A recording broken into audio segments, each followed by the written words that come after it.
Oke, halo semua. Perkenalkan, nama saya Justin dengan NIM 182210016. Pada video kali ini akan menjelaskan MPEG-4 atau MPEG-4 Video Compression. Video compression ini dilakukan untuk mengurangi jumlah data yang ditransmisikan, serta mengurangi pula kebutuhan memori untuk penyimpanan. Apa sih emangnya MPEG-4, MPEG-4? Terserah menyebutnya seperti apa. Nah, MPEG-4 ini standar encoding terkini yang memiliki scope tidak hanya dalam encoding video, tetapi juga dalam encoding audio. Versi paling awalnya itu diresmikan pada tahun 1999. Seiring berjalannya waktu, ada pula versi terbarunya yang diresmikan pada tahun 2004, dinamakan MPEG-4 AVC atau Advanced Visual Coding. Bagi video-video editor biasanya disebut sebagai H.264. Terus bagaimana emangnya sih konsep konversi MPEG-4 ini? Pertama-tama, MPEG-4 menggunakan closed loop encoding dan juga motion compensation. Yang kedua, MPEG-4 memanfaatkan iframes, p-frames, dan juga b-frames untuk menghasilkan prediksi gambar berikutnya. Untuk penjelasan masing-masing akan dijelaskan pada bagian lain. Kemudian yang terakhir, gambar pada MPEG-4 itu dipecah-pecah menjadi microblok berukuran 16 kali 16 yang dapat dipecah-pecah lagi menjadi ukuran 8 kali 8 atau 4 kali 4. Nah, untuk visualisasi dari pemecahan microblok tersebut dapat dilihat pada gambar di atas kanan. Nah, dapat dilihat di paling atas itu ada gambar 16 kali 16, microblok 16 kali 16, yang kemudian dipecah lagi menjadi 3. Itu sebenarnya 3 adalah variasi pemecahan, dapat variasi menjadi 8 kali 16, atau 16 kali 8, atau juga 8 kali 8. Nah, kemudian pada makroblok 8 kali 8 itu juga ada panah yang menuju 8 kali 8, 4 kali 8, 8 kali 4, dan juga 4 kali 4. Nah, itu adalah hasil pemecahan dari makroblok, salah satu makroblok dari makroblok yang ada pada 8 kali 8. I hope itu bisa jelas penjelasannya ya. Oke. Lanjut ke bagian apa itu closed loop encoding. Nah, closed loop encoding ini adalah metode motion compensation yang memprediksi frame berikutnya menggunakan hasil decode dari frame sebelumnya. Nah, itu tujuannya untuk mencegah akumulasinya error pada hasil decoding. Mungkin gambar ini emang Mungkin gambar ini agak susah dimengerti tanpa penjelasan lebih lanjut. Jadi, anggap saja pada bagian kanan sini itu ada frame N. Kemudian frame N ini melalui proses decoding yang menghasilkan decoded frame N.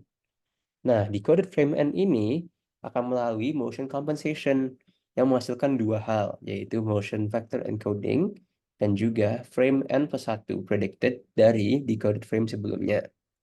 Nah, frame motion vector encoding ini akan menjadi encoded motion vector yang akan dipass pada proses decoding.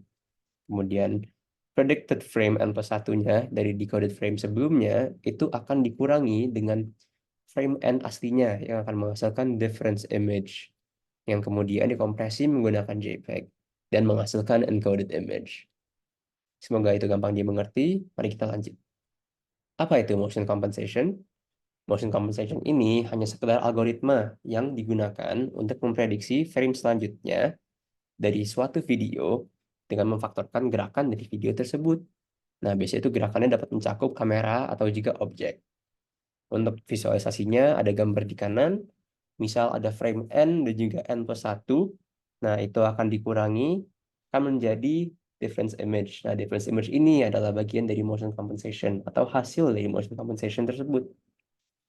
Dan dapat dilihat juga pada contoh kedua, itu ada frame N juga dan N plus 1 dikurangi jadi difference image.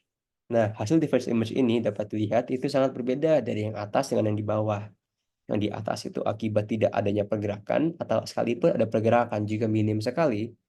Dan yang pada contoh kedua itu adanya pergerakan yang cukup signifikan antara tokoh dan juga latar belakangnya. Lanjut. Apa itu iframes, p-frames, dan juga b-frames? Pertama-tama, iframe atau dapat disebut sebagai intra supaya lebih gampang, itu adalah frame atau gambar yang hanya menggunakan gambar itu sendiri sebagai referensi. Biasanya iframe ini menggunakan intraframe coded. Kemudian ada p-frame atau supaya lebih gampang itu predictive. Itu frame atau gambar yang menggunakan frame sebelumnya sebagai referensi. Biasanya pre-frame ini atau predictive frame itu menggunakan interframe coded. Nah, untuk visualisasinya dapat dilihat pada gambar di kiri bawah. Dan detail lain dari p-frame ini juga sebenarnya p-frame dapat menggunakan frame iframe sebagai referensi dan juga dapat menggunakan p-frame sebagai referensi. Jadi emang bisa memakai dua seperti itu. Tergantung frame sebelumnya itu tipe frame apa. Dan di visualisasinya adalah jadi ada p-frame yang mengambil data dari iframe, p-frame dari p-frame, p-frame dari p-frame, dan seterusnya. Lanjut. Dan yang terakhir ada B-frame atau bidirectional. Supaya lebih gampang, itu frame atau gambar yang menggunakan frame sebelumnya dan juga sesudahnya sebagai referensi. Biasanya itu bidirectional ini menggunakan interframe coded juga, dan untuk visualisasinya dapat dilihat pada bagian kiri. Jadi untuk mendapatkan rekonstruksi frame n+1, itu dia harus mendapatkan referensi dari frame n juga dan juga n+2. Nah, nanti makroblok yang dianggap cukup familiar akan direkonstruksi pada n+1, posisinya juga akan di-adjust, yang akan menghasilkan rekonstruksi frame n+1. Dan dapat dilihat juga ya frame difference-nya dari n+1 yang direkonstruksi dan juga n+1 aslinya. Nah, setelah mengetahui semua hal itu, bagaimana sih praktiknya pada standar MPEG-4? Jadi, seperti yang dijelaskan sebelumnya, anggap saja pada gambar ini ada sebuah frame N yang melalui proses decoding. Nah, hasil dari decoding ini akan melalui motion compensation. Nah, nanti di bagian sini juga ditentukan apakah ini frame itu iframe atau p-frame atau juga b-frame. Nanti berdasarkan penentuannya juga ada algoritmanya sendiri, namun tidak dijelaskan pada video ini. Hasil dari motion compensation tersebut akan menghasilkan motion vector encoding yang menjadi encoded motion vector.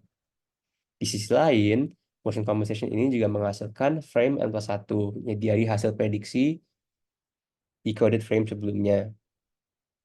Kemudian, prediksi n+1 ini akan dikurangi dengan frame n+1 aslinya yang akan menghasilkan difference image. Difference image ini akan melalui proses kompresi menggunakan JPEG, kemudian akan menghasilkan juga encoded image. Encoded image ini kemudian didekompresi menggunakan JPEG juga yang akan menghasilkan difference image juga. Dan pada sisi lain, di bagian motion vector decoding itu, encoded motion vector sebelumnya yang dihasilkan oleh motion vector encoding akan di-decoding, yang akan menghasilkan frame reconstruction menggunakan motion vectors. Nanti akan ada frame N dengan memfaktorkan motion vectornya juga akan mengubah posisi-posisi macroblok pada frame N menjadi predicted frame N. Nah, predicted frame N+1 maksudnya. Predicted frame N+1 ini kemudian akan ditambahkan dengan predicted image-nya yang akan menghasilkan frame N+1 yang ditampilkan pada video.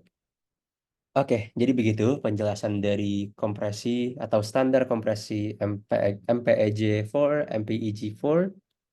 Kurang lebihnya mohon maaf. Terima kasih.